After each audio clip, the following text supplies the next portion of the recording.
Alright, you primitive screwheads, listen up. Welcome back to Dark Arts and Entertainment, Grimm's Tales of Japan and the Far East. I am your host, Eric, the Brother Grimm Drummond. Now, today's episode, we're going back to my roots. I'm shifting gears a little bit. Because, as many people know, one of the reasons that I'm even into all this strange, bizarre stuff that I am into is because of my profession. I am a professional mentalist and bizarrist magician. And I make my way doing that here in Japan, as best I can at least, and so far it's been going pretty well. I pay attention to the industry, particularly the industry of entertainment, and of course with a strong emphasis on variety entertainment. I'm a big fan of those Got Talent shows. I watch them very regularly and became a pretty big fan of some of the good talent that's on those shows. Usually I have a nose for who's going to do well, particularly amongst the magicians in those things, and who isn't. So this year is a particularly interesting year for me. Now, a lot of people don't know this because the big shows, the America's Got Talent and the Britain's Got Talent shows are out there. But there is a new one that's only 2 seasons in right now, as of the making of this podcast. And that is Asia's Got Talent. Asia's Got Talent has not been around, like I said, very long. It's only in the 2nd season. And the 1st season was 2 years ago, so it took a little while for it to come back. It's filmed out of Singapore and is conducted in English. The contestants are from all over Asia, and anybody who does not speak English enough for the show is provided a translator and used during the show. The judges, so far, they switched out some of the judges from Season 1 with the exception of their top 2, and that's Anggun, who is a pop star from Indonesia, as well as the legend himself, David Foster. Yeah, the David Foster. They've been consistent judges on both of the seasons so far. Now, some people know that I myself tried out for Asia's Got Talent Season 2 here this year. I was unable to make my way to the live producers audition, so I sent in a video audition, but unfortunately it was not picked up, at least not this time. I'm going to do everything I can in my power to try and make it to the producers auditions to see if I can go for the live shows if and when there is a Season 3. The problem is, of course, Asia's Got Talent is not broadcast in Japan.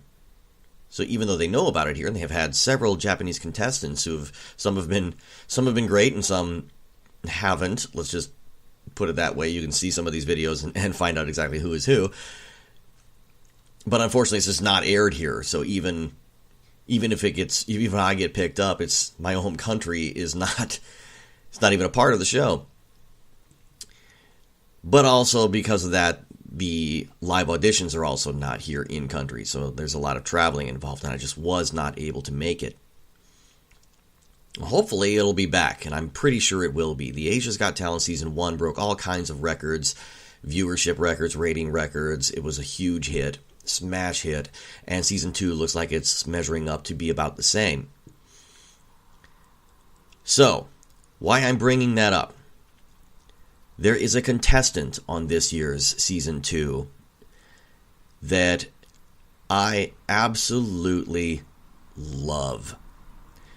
And her name is the Sacred Riana. She is an Indonesian bizarrist magician who has one of the best characters I've seen in years during her act. She does a yurei character, like from The Ring, and does bizarrism and mentalism from that angle, and it has been working gloriously. The individual videos that you can find on YouTube of some of the contestants, I mean, the really good ones have like 50,000 to 100,000 views. Some of them even have up to 300,000 views from this area in the world. And hers, as I'm making this right now and looking, has somewhere in the neighborhood of 7 million views. She's turning a lot of heads, and she's certainly turned mine. Like I said, I adore what she's doing. She's doing it, and the judges have reacted perfectly in that they don't seem to understand what's going on. They looked at her audition and they're making the comments that they're, number one, they're terrified and they'd never seen anything like it, which is depressing to me because that is the way magic should be. That is magic to me. Magic to me is not about being silly and clownish and with colorful sequins on your tuxedo and doing things with scarves and fuzzy rabbits. In other words, I hate that kind of magic. Always have. It's why I resisted being a magician for so long. It wasn't until I discovered mentalism and bizarre magic, people who were doing things in a way that was sincere rather than comical, that I actually ended up diving into this as fully as I did. To this day, if you ever see one of my shows, that's what it's like. I use humor during my shows, but it's well placed. Everything to me has a purpose, and everything to me is taken seriously. Not in a somber way. Serious is probably the wrong word. Sincere is the right word. And I appreciate other magicians who do this. I mentored under one, and he was fantastic. My mentor was David Parr back when I was living in Chicago, as well as the legendary and late Eugene Berger, whom I will probably be making a podcast about a little bit more specifically with him some other time, because his passing hit me very, very hard. But the work that's being done here in Asia's Got Talent Season 2 has a high note with me with the Sacred Riana and a low note with me with another magician, a Japanese magician named Aikira Kimura, who got Angun's Golden Buzzer. And I could not stand his audition. I don't know the guy. I've never met him. I'm sure he's a good guy. I would probably like him if I sat down, had a beer with him or something like that.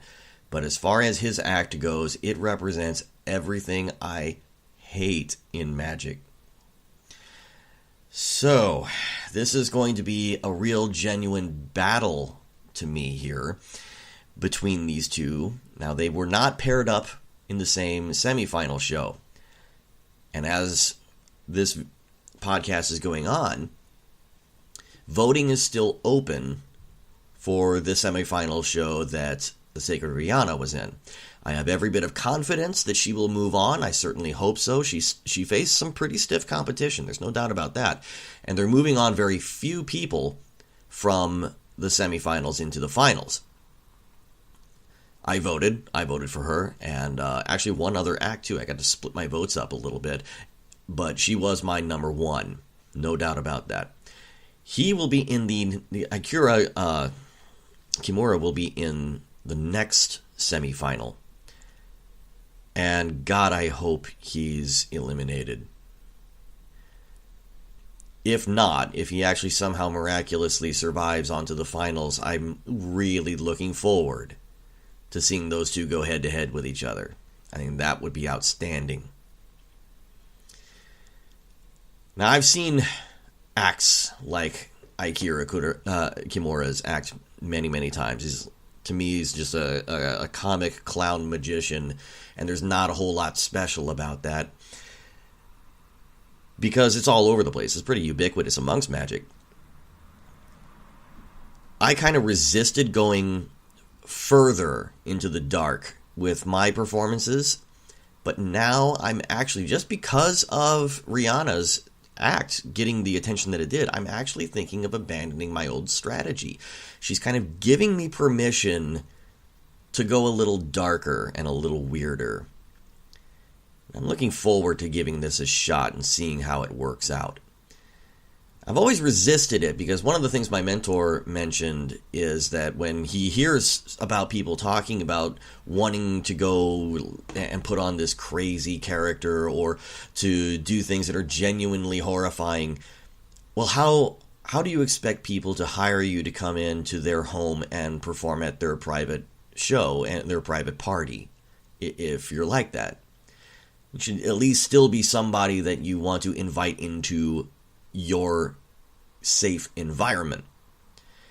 Now, while that's true, and that's the kind of venue that my shows used to do, but lately they're not. Since I moved out here to Japan, that has been the exception rather than the norm. Most of the shows that I do out here is theatrical. I'm on a stage where people are specifically coming to see a show. Now, in that kind of environment, I'm not the one going into their safe space. They are going out of their comfort zone to go and see something special. And in that kind of an environment, it's okay to turn the noise up just a little bit, to give them something that's outside the ordinary. Now, my particular show, the stuff that I do is described as a little on the darker side of things. Doing some of the more dangerous stuff as well as some artistic type stuff, but just still done with that underlying dark theme to it. The character that I've been putting on, though, as the Brother Grimm, has still remained somewhat safe and in safe territory. So the way I'm going to try and do it now is maybe experiment by putting on more of a character and see how that affects things. So the purpose of this was to tell you all to check out the Asia's Got Talent. If you're into variety entertainment, particularly with the Season 2. Season 1 I've had some issues with because every judge was from the music industry. Season 1 was very music heavy. It was not all that variety entertainment friendly. The Season 2 is turning out to be a whole nother story, and I'm very happy about this. So check out Season 2. Check out the Sacred Riana if you haven't done it before. Give her a shout, give her a vote. If there's still time, please participate.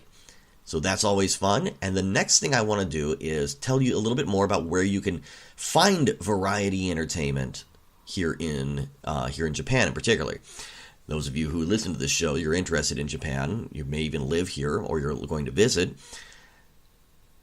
Themed restaurants and themed bars, nightclubs, and so forth are all the rage in Japan. They always have been. That's not a fad. That will continue. That is just something that they do here. They've been doing it for a long time, and they will be doing it for a long time to come. So when it comes to my industry, and magic in particular, there is what is called the magic bar out here in Japan. We don't have a whole lot of these, at least not where I'm from, particularly back in the U.S. There's a few floating around, but here, I live in Hiroshima, which is considered one of the smaller cities in Japan, and there are 5 magic bars in Hiroshima. 4 of them are on the same street. What it is and how it works is, now for the most part, what you do is you go into the magic bar and there's a flat fee, somewhere usually in the neighborhood between 3,000 to 4,000 yen.